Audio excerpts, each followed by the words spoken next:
Hey, stop! Don't throw that away. Look at that great box. It has a lid. Super cool, or? I will store some stuff there. Let's put a name on it, just to keep it organized. So, some stuff. And let's find a spot where it fits to. Oh, there it fits perfectly. And done.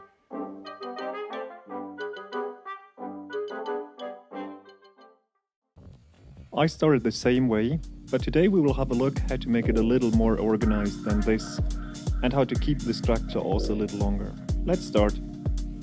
I started the same. If a new package arrived, I checked the box, kept it, organized, marked it. Unfortunately, all boxes are different, so you would never be able to start a system from this.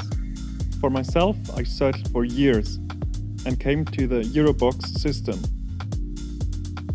The great thing here, it's standardized and you can get it mostly everywhere for cheap. At least where I live in Germany, you get it in every hardware store, and there are dozens of online shops having their own boxes in different styles, colors and functions. They have standardized sizes. The most typical I use is 40 by 30 centimeters. Because of that standardized format, a lot of generic stuff fits in perfectly.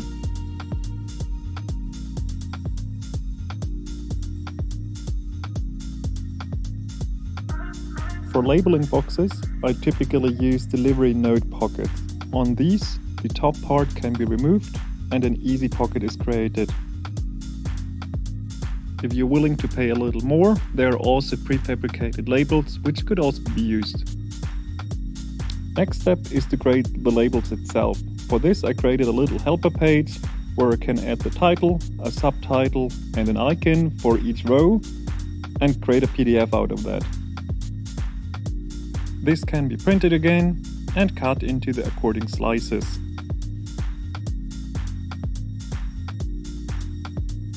The last step is to stick it onto the box itself and put the label into it.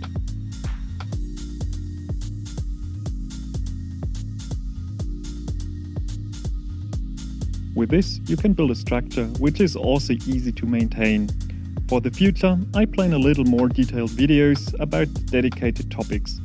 If you have special interests here, please let me know in the comments.